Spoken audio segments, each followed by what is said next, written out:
सादी गार्डन और सादी टाउन वालों के लिए एक बुरी खबर भी है और खतरे की घंटी भी है। वज़ीर आला सिंध साहब कह रहे हैं कि ये जो सादी गार्डन है, सादी टाउन है, ये परमानेंट लीज नहीं है। सतो डैम फुल हुआ तो एक बड़ा रेला निकलकर M9 मोटरवे को हिट करता है, जिससे M9 मोटरवे की कुछ घंटों के लिए जो ट्रैफिक है वो मुतासिर होती है और उसके बाद फिर ये पानी निकल के सादी टाउन से होता हुआ, सादी गार्डन से होता हुआ मली नदी की तरफ जाता है। सादी गार्डन की बात करूं तो एक एक प्लॉट 3-3, 4-4, 5-5 करोड़ रुपए में बेचा जा रहा है। ये लोग अपना सरमाया लगा रहे हैं, तो उन लोगों को सेफ्टी देना भी सिंध गवर्नमेंट का काम है। अस्सलाम वालेकुम जी। सादी गार्डन और सादी टाउन वालों के लिए एक बुरी खबर भी है और खतरे की घंटी भी है, क्योंकि ये जो डैम भर रहा है, थतो डैम का जो पानी है वो रैली की सूरत में निकलता है और M9 मोटरवे को टच करता हुआ पानी अपनी रास्ता बनाता हुआ सीधा मली नदी में जाकर गिरता है। लेकिन चूंकि वज़ीर आला सिंध साहब ये बात कह रहे हैं कि जो पानी का रास्ता है, जो रिवर बेल्ट है, वहाँ पर अगर कोई घर बनाता है या कोई सोसाइटी अगर कोई बनाता है तो वो परमानेंट लीज में शुमार नहीं हो सकती।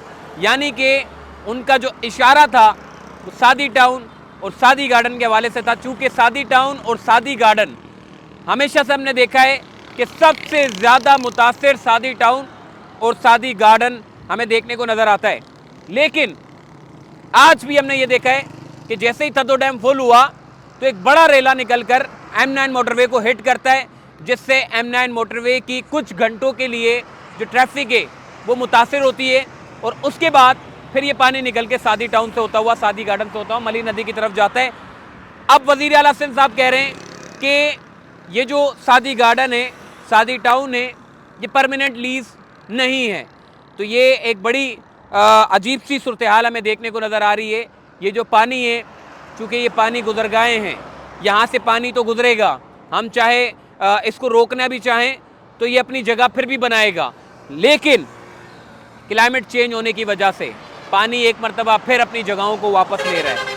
कई सालों से बारिशें ना होने की वजह से हमने ये देखा था कि कई जगहों के ऊपर, चूँकि वो जगह बंजर हो गई थी, उन जगहों के ऊपर कई सोसाइटियाँ बना दी, कई बिल्डिंगें बना दी, कोई क्या बना दिया। लेकिन अब चूँकि क्लाइमेट चेंज हो रहा है तो वो जगहें अपनी वापसी, पानी का जो रेला है उन्हीं जगहों से गुजरता हुआ जा रहा है, जिससे जो रिहायशी हैं उन लोगों को परेशानी का सामना करना पड़ता है। तो भाईजान, इस वक्त मैं M9 मोटरवे में मौजूद हूँ। गुज़िश्ता 2 रोज़ कबल यहाँ पर एक बड़ा रेला जो कि रात लेट नाइट हमें जो है वो देखने को नज़र आया था, इसी जगह से क्रॉस करता हुआ अल-हबीब रेस्टोरेंट से और उसके बाद फिर क्रॉस करता हुआ ये जो मेरे लेफ़्ट साइड पे जो सोसाइटियाँ हैं, पानी वहाँ जाकर ठहर जाता है और उसके बाद आगे भी निकल जाता है। लेकिन ये जो सोसाइटियाँ हैं सबसे ज़्यादा मुतासिर कुन है। इन लोगों के लिए सेफ्टी होना भी बड़ा ज़रूरी है, चूँकि ये पानी जब आता है तो बड़ी तबाही भी लेकर आता है और साथ साथ जो चाहे वो अगर कोई बिल्डिंग है, चाहे वो घर है, तो उनको भी नहीं बख्शता। तो वज़ीर आला सिंध साहब ने ये कहा है कि इसकी जो प्लानिंग है वो बड़ी अजीब प्लानिंग की है, यानी कि प्लानिंग का बड़ा फुकदान है। और ये प्लानिंग का फुकदान सिर्फ इसी मामले पे नहीं रहा, बल्कि शहर कराची के किसी भी मंसूबे को अगर आप उठा के देखें तो प्लानिंग का हमेशा से फुकदान रहा है। अगर यूनिवर्सिटी रोड की अगर मैं बात करूँ तो उसमें भी प्लानिंग का फुकदान है। अगर ऑरेंज लाइन के मंसूबे की बात करें तो उसमें भी प्लानिंग का फुकदान आपको देखने को नज़र आएगा, और ग्रीन लाइन के अगर मंसूबे की बात करें तो उसमें भी प्लानिंग का फुकदान आपको देखने को मिलेगा। और जिसमें प्लानिंग का फुकदान नहीं है वो मंसूबा कभी आपको नज़र आएगा ही नहीं बनता हुआ। जैसे कि कराची सर्कुलर रेलवे, वो किसी प्लानिंग का फुकदान नहीं है, उसकी रास्ते बने हुए हैं, उसको अगर बनाना भी चाहें तो उससे ना ट्रैफिक मुतासिर होना है, ना कोई चीज़ मुतासिर होगी, बल्कि वो अपने रास्ते पर निकल जाएगा। तो हमेशा से शहर कराची में ट्रैफिक ये जो प्लानिंग है इसका बड़ा फुकदान रहा है, और जब सोसाइटियाँ बन रही होती हैं तब बन जाती हैं, और उसके बाद फिर जब मामलात गड़बड़ होने लगते हैं तो उसके बाद फिर कहा जाता है प्लानिंग का फुकदान है। तो ये जो सादी टाउन के लोग हैं, जो सादी गार्डन के लोग हैं, जिन्होंने अपना सरमाया करोड़ों रुपए का लगाया हुआ है, आज भी आप देखें, अगर सादी गार्डन की बात करूँ तो एक एक प्लॉट 3-3, 4-4, 5-5 करोड़ रुपए में बेचा जा रहा है। ये लोग अपना सरमाया लगा रहे हैं, तो उन लोगों को सेफ्टी देना भी सिंध गवर्नमेंट का काम है कि अगर तो इन लोगों की सोसाइटियों पे लोग अगर अपना सरमाया लगा रहे हैं करोड़ों रुपए का, तो उन लोगों को भी सेफ्टी देना ज़रूरी है। इसकी प्लानिंग होना बड़ी ज़रूरी है।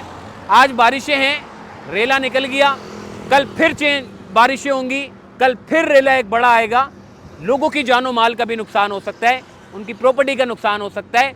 तो इसकी प्लानिंग होना बड़ा ज़रूरी है। आज ये मौका मिला है और हर बार मौका मिलता है, लेकिन खुदा ना खास्ता ये क्लाइमेट देखे चेंज हो रहा है, जिससे लोगों को भी बड़ा ये जो ज़मीन है ये भी अपने आबोताब में नहीं रहती। तो कहने का मकसद ये भाई, आज प्लानिंग होना ज़रूरी है। सादी टाउन का अगर रेला निकल कर सादी टाउन में जाता है, सादी गार्डन में घुसता है, तो इसकी कोई एक कैसी प्लानिंग होनी चाहिए कि पानी का रेला निकल के कहीं और से डाइवर्ट करके मलिर नदी में शामिल कर दिया जाए। अगर तो ये नहीं हो सकता, या अगर रिवर बेल्ट है, इसका रास्ता अगर यही है, तो इसके लिए फिर सबको बैठना पड़ेगा। तो फिर रिहायशियों जो अपनी इन्वेस्टमेंट कर रहे हैं, जो करोड़ों रुपए की इन्वेस्टमेंट कर रहे हैं, खुदा ना खास्ता कल को अगर मजबूरन तौर पर इनको निकाला जाए तो फिर क्या करेंगे ये लोग। तो इस बारे में भी सोचना पड़ेगा। और ये इतनी बड़ी बड़ी सोसाइटियाँ बन रही है, अगर ये पानी के रास्तों में हैं तो ये कैसे बन रही हैं, ये भी एक बड़ा सवालिया निशान है। इसके ऊपर प्लानिंग होनी चाहिए। सादी गार्डन और सादी टाउन में अगर कोई इन्वेस्टमेंट कर रहा है तो उनके लिए भी सेफ्टी होनी चाहिए कि उनका सरमाया खुदा ना खास्ता कहीं बर्बाद ना हो जाए। तो इसके ऊपर भी सोचना चाहिए। ये जो प्लानिंग का फुकदान है, इसको ठीक होना चाहिए। कभी भी कोई मंसूबे बनाए जाते तो सबसे पहले उसको देखा जाना चाहिए। अभी बन पहले जाते हैं, बाद में पता ये चलता है ये गलतियाँ हमने कर दी हैं। तो ये चीज़ नहीं होनी चाहिए।